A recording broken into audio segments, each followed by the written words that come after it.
Breaking news హైదరాబాద్లో భూకంపం వచ్చిందంటూ కూడా ఒక వార్త అయితే వెలుగులోకి రావడం జరిగింది. కేవలం ఇది హైదరాబాద్లో కాదు, మన తెలుగు రెండు రాష్ట్రాల్లో కూడా ఆ భూకంపనాలు వచ్చాయంటూ కూడా చెప్తున్నారు. ఒకసారి పూర్తి విషయాలన్నీ కూడా మనం తెలుసుకునే ప్రయత్నం చేద్దాం. అయితే ముందుగా అసలు ఏ ఏ ప్రాంతాల్లో ఈ భూకంపం శబ్దాలు వచ్చాయి, అసలు ఎక్కడ కంపించాయి, ఒకసారి విజువల్స్ అయితే మనం చూద్దాం క్లారిటీగా. ఒకసారి విజువల్స్ ప్లే చేసే ప్రయత్నం చేస్తాను. అయితే సుమారు ఇది తెలుగు రాష్ట్రాల్లో ఉదయం 7 గంటల 20 నిమిషాలకు వచ్చినట్టు కూడా చెప్తున్నారు. భూకంపం ములుగు జిల్లాలోని ఐలాపూర్లో సంభవించింది. అడవిలో అంటే మేడారంకి దగ్గరలోనే భూకంప కేంద్రం ఉంది. రిక్టర్ స్కేలుపై దీని తీవ్రత 5.3గా ఉంది. ఇది భూమికి 35 నుంచి 40 కిలోమీటర్ లోతులో రావడం వల్లే ఈ ప్రకంపనలు తక్కువగా ఉన్నాయి. ఇదే భూకంపం భూమికి 10 కిలోమీటర్ల లోతులో వచ్చి ఉంటే దీని ప్రభావం చాలా ఎక్కువగా ఉండేదని చెప్తున్నారు. అంటే 30 నుంచి 40 కిలోమీటర్ల లోపు వచ్చింది కాబట్టి ఎటువంటి ప్రమాదం అయితే లేదు. కేవలం అంటే బిల్డింగ్స్ కానీ ఆ రోడ్లు కానీ జస్ట్ అట్లా ఒక 3 సెకండ్ల పాటు స్తంభించాయి. ఒకవేళ 10 కిలోమీటర్ల లోపు వచ్చుంటే, అంటే భూమి నుంచి 10 కిలోమీటర్ల లోపు వచ్చుంటే ఖచ్చితంగా బిల్డింగ్స్ కుదిపేసేవి, కొన్ని బిల్డింగ్స్ అయితే ఖచ్చితంగా పడేవంటూ కూడా ఇవి ఇంటెలిజెన్స్ వాళ్ళు చెప్తున్నారు. అయితే భూమికి 10 కిలోమీటర్ల లోతులోనే వచ్చి ఉంటే దీని ప్రభావం చాలా ఎక్కువగా ఉండేది. 30 కిలోమీటర్ల లోతులో రావడం వల్ల భూమి ఉపరితలంపై స్వల్ప ప్రకంపనలు మాత్రమే వచ్చాయి. అందువల్ల రెండు రాష్ట్రాల్లో ప్రజలు స్వల్ప ప్రకంపనలను మాత్రమే అనుభూతి చెందుతున్నారు. అయితే మరింత సమాచారం కోసం ఒకసారి మా ప్రతినిధి లైన్లో ఉన్నారు, ఒకసారి ఫోన్ చేసే ప్రయత్నం చేద్దాం. ఆదిత్య, చెప్పండి, మేడారం దగ్గరలోనే భూకంప కేంద్రం ఉంది, ఆ అధికారులు ఏం చెప్తున్నారు? తేజ, తెలుగు రాష్ట్రాల్లో ఉదయం 7 గంటల 27 నిమిషాలకు వచ్చిన భూకంపం ములుగు జిల్లాలోని ఐలాపూర్లో అడవిలో, అంటే మనం మేడారంకి దగ్గరలో ఉన్న ప్రాంతం అది. అక్కడ రావడం అనేది కాస్త సెన్సేషన్ క్రియేట్ చేసింది. అసలు హైదరాబాద్ లో భూకంపం, అంటే తెలుగు రాష్ట్రాల్లో భూకంపం అనేది మనం రేర్ గా చూస్తుంటాం. హైదరాబాద్ అయితే ఇప్పటి వరకు వచ్చినట్టు దాఖలాలు కూడా లేవు. కానీ ఇప్పుడు మాత్రం ఈ రిక్టర్ స్కేల్ పైన 5.3గా దీని తీవ్రత ఉంది. ఇది భూమికి 35 నుంచి 40 కిలోమీటర్ల లోతులో రావడం వల్లే ఈ భూ ప్రకంపనలు తక్కువగా ఉన్నాయి. ఇదే భూకంపం ఒకవేళ భూమికి 10 కిలోమీటర్ల లోతులోకి వచ్చి ఉంటే దీని ప్రభావం చాలా ఎక్కువగా ఉండేదని కూడా చెప్తున్నారు. 35 కిలోమీటర్ల లోతులో రావడం వల్లే భూమి ఉపరితలం పైకి కొద్ది ప్రకంపనలు మాత్రమే వచ్చాయి. అందుకే పెద్దగా ఎఫెక్ట్ ఏం చూపించలేదు. అందువల్ల తెలుగు రాష్ట్రాల్లో ప్రజలు స్వల్ప ప్రకంపనలు మాత్రమే అనుభూతి చెందారు. అసలు భూకంపం ఎందుకు వచ్చింది అని ఒక్కసారి చూసుకుంటే తేజ, భూకంపం ఒక చోట వచ్చిందంటే దానికి చాలా కారణాలు ఉంటాయంట.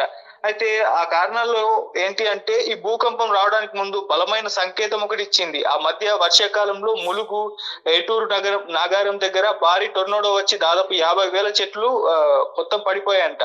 అక్కడే ఈ టొర్నాడో ఎందుకు వచ్చిందంటే, ఆ ప్రాంతంలో వాతావరణంలో మార్పులు వేగంగా వస్తున్నాయని. ఇక ఈ ములుగు ప్రాంతంలో సింగరేణి గనుల తవ్వకం ఎక్కువ ఉంది, అందుకు కూడా కారణం కావచ్చు అంటున్నారు.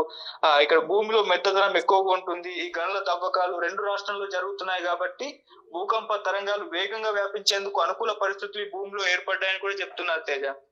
అలాగే ములుగు మాత్రమే కాకుండా తెలంగాణ అంతటా భూమిలో గోదావరి జలాలు పెరిగిపోయాయి. కాళేశ్వరం ప్రాజెక్టు భూమిలో నీరు బాగా పెరిగిపోయింది. ఎప్పుడైతే ఇలా నీరు పెరుగుతుందో భూమిలో ఫలకాలు కదలికలు తేలికవుతాయని నిపుణులు చెప్తున్నారు. అందువల్లే తెలంగాణలో భూకంప కేంద్రం ఉంది అని అంటున్నారు. Right, okay Aditya, thank you Teja, thank you. Right, అయితే హైదరాబాద్లో వచ్చిందని కూడా చెప్తున్నారు. అయితే హైదరాబాద్లో ఏ ప్రదేశాల్లో వచ్చిందో ఒకసారి నేను పూర్తిగా వివరించే ప్రయత్నం చేస్తాను. అయితే హైదరాబాద్ నగర పరిధిలోని వనస్థలిపురం, హయత్ నగర్, అబ్దుల్లాపూర్మేట్ పరిసర ప్రాంతాల్లో ఈ ప్రకంపనలు వచ్చాయి. ఉమ్మడి వరంగల్ జిల్లాలో ములుగు, హనుమకొండలో పాటు ఉమ్మడి ఖమ్మం జిల్లాలోని కొత్తగూడెం, భద్రాచలం, మునుగూరు, చింతగాని, చెర్ల, ఇల్లెందు, నాగులవంచ ప్రాంతాల్లో ఈ భూమి కంపించింది. ఉమ్మడి ఖమ్మం జిల్లాలో సుమారు 3 సెకండ్ల పాటు భూకంపనలు వచ్చినట్లు కూడా స్థానికులు తెలియజేస్తున్నారు. అయితే మొత్తం కూడా మార్నింగ్ నుంచి మనం చూస్తుంటే మనకి క్లారిటీ వస్తుంది. సీసీ కెమెరాలో రికార్డ్ అయిన విజువల్స్ అన్నీ కూడా కిచెన్లో కానీ, ఆ ఫ్యాన్ ఊడడం కానీ, ఆ బిల్డింగ్స్ దగ్గర ఆ బిల్డింగ్లు కదలడం కానీ, ఇవన్నీ చూస్తే కూడా చాలా భయంగా ఉంది. అంటే చాలామంది ఏం చెప్తున్నారంటే, కలియుగం అంతమైపోతుందా, సత్యయుగం రాబోతుందా, అసలు ఈ భూకంపం దేనికి సంకేతం? మా ప్రతినిధి చెప్తున్నట్టు అంటే అక్కడ చెట్లు పడిపోవడానికి ఇది ప్రధానమైన రీజనా? గతంలో ఇప్పుడు ఎక్కడైతే వచ్చిన ప్రాంతంలో వరదలు కూడా వచ్చాయి, సో దానికి ఇది కారణమా? ఒకవేళ 10 కిలోమీటర్ల లోపు వస్తే అసలు ఏం జరిగి ఉండేది? ఇది భూకంప కేంద్రంలో దగ్గరలోనే ఎందుకు వచ్చింది? ఇవన్నీ కూడా పూర్తిగా తెలుసుకునే ప్రయత్నం చేద్దాం. అటు ఆంధ్రాలో కూడా వచ్చింది. ఒకసారి ఆంధ్ర కూడా నేను వివరించే ప్రయత్నం చేస్తాను. ఆంధ్రప్రదేశ్లో విజయవాడ, విశాఖపట్నం, జగ్గైపేట, ఏలూరు, నందిగామ సహా పలు ప్రాంతాలు ఈ భూకంపాలు వచ్చాయి. తెలంగాణలోని హైదరాబాద్ నగర్లో పలు ప్రాంతాల్లో వచ్చింది. హైదరాబాద్ ఎక్కడ, విశాఖపట్నం ఎక్కడ, సుమారు 800 కిలోమీటర్ల దూరం ఉంది. అంటే అసలు ఏం జరుగుతుంది మన భూమి కింద, మన భారతదేశ భూమి కింద అసలు ఏం జరగబోతుంది? ఒక పక్క వరదలు వస్తున్నాయి. ముందు కేరళ మొత్తం చుట్టేసినాయి వరదలు. తర్వాత విజయవాడ, ఇటు ఖమ్మం, మొత్తం ఈ 2 రాష్ట్రాల్లో కూడా వరదలు చుట్టేశాయి. ఇప్పుడు చెన్నైలో కూడా వరదలు వస్తున్నాయి. భారీగా సంఖ్యలో వరదలు ఎప్పుడు నమోదు అవ్వనటువంటి తీవ్రత ఇప్పుడు నమోదవుతుంది. చాలామంది జనం చనిపోతున్నారు. ఇదే క్రమంలో ఒక పక్క ఒక భారీగా భూకంపం వచ్చే అవకాశం ఉందంటూ కూడా ఈ భూకంప కేంద్రాలు కూడా చెప్తున్నాయి. అసలు దేనికి సంకేతం?